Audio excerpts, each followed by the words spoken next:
ஒரு ஸ்கூல்ல உங்க பிள்ளைங்களை வந்து எல்கேஜில கொண்டு சேர்க்குறீங்க. சேர்க்கும் போது ஃபர்ஸ்ட் டே வந்தோடனே என்ன பண்ணுவான், ஸ்லேட் எடுத்து ஏ அப்படின்னு போட்டு காமிப்பான். அப்படி அம்மா அப்பாவுக்கு எப்படி இருக்கும், ரொம்ப சந்தோஷமா இருக்கும். ஐயோ என் பிள்ளை ஏ போட்டுட்டான் அப்படின்னு சொல்லிட்டு அப்படியே அவனை வந்து பயங்கரமா பாராட்டுவீங்க. இப்படி ஒரு 5 வருஷம் கழிச்சு அதே குழந்தை ஸ்லேட் எடுத்து ஏ போடுது, எப்படி இருக்கும் உங்களுக்கு? ரொம்ப கோவம் வரும், அப்படித்தானே? ஏன்னா 5 வருஷமா நீ ஸ்கூல்ல அனுப்புற, இன்னும் ஏ மட்டுமே போட்டுட்டு இருக்கே அப்படின்னு உங்களுக்கு கோவம் வருமா வராதா? அப்படித்தான் இருக்கிறோம் நம்ம. சபைக்கு வந்து 5 வருஷம் ஆச்சு, 10 வருஷம் ஆச்சு, அந்த வளர்ச்சி இருக்கணும். நான் எத்தனை வருஷம் அந்த சபைக்கு வந்துட்டு இருக்கணும், அதற்குரிய வளர்ச்சி உடம்புல இல்ல, ஆவிக்குரிய வளர்ச்சி இருக்கணும். இல்லையா?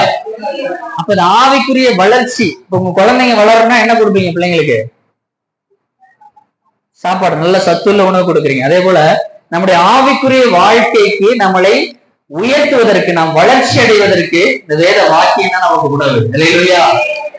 இதுதான் நமக்கு உணவு. இந்த உணவை நீங்க எந்த அளவுக்கு சாப்பிடுறீங்களோ அந்த அளவுக்கு நீங்க வளர்ச்சி அடைய முடியும். எதுல? ஆவியில. இல்லையா? ஆவியில பலனடைய, ஆவியில வளர்ச்சி அடைய இந்த உணவு, இந்த ஆகாரத்தை நீங்க எடுத்துட்டே இருக்கணும். அப்ப நீங்க கொடுக்கக்கூடிய வார்த்தைய எழுதிட்டு ஒரு நோட்டு புத்தகத்தை எழுதிட்டு போய் வீட்டுல உட்காந்து அதை படிக்கணும். இல்லையா? அதை படிக்கிறது மட்டும் இல்லாம அந்த வசனத்தை தியானிக்கணும். என்னமோ சொன்னாங்களே இன்னைக்கு அப்படின்னு சொல்லிட்டு தியானிக்கணும். அப்ப எங்களுக்கு கொடுத்த அதே ஒரு விளக்கத்தை தான் கர்த்தர் உங்களுக்கு கொடுப்பாரா? இல்ல, உங்களுக்குன்னு ஒரு ஆவிக்குரிய அர்த்தம் கொடுக்கப்படும், ஆவிக்குரிய விளக்கம் கொடுக்கப்படும். ஆவியானவர் உங்களோட கூட இடைவிடுவார். இல்லையா?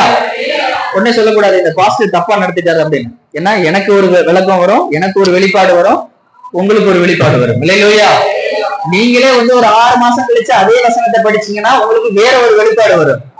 அப்படிப்பட்ட ஒரு மகிமை நிறைந்த புத்தகம் தான் இந்த புத்தகம். இல்லையா? இந்த வசனம் அப்படிப்பட்ட ஒரு மகிமை நிறைந்தது. நிறைய கருத்துக்கள் உள்ள இருக்கு, நிறைய சத்தியங்கள் உள்ள இருக்கு. அதை என்ன சொல்றது, ஒரு புதையல தோண்ட தோண்ட வந்துட்டே இருக்கு பாருங்க.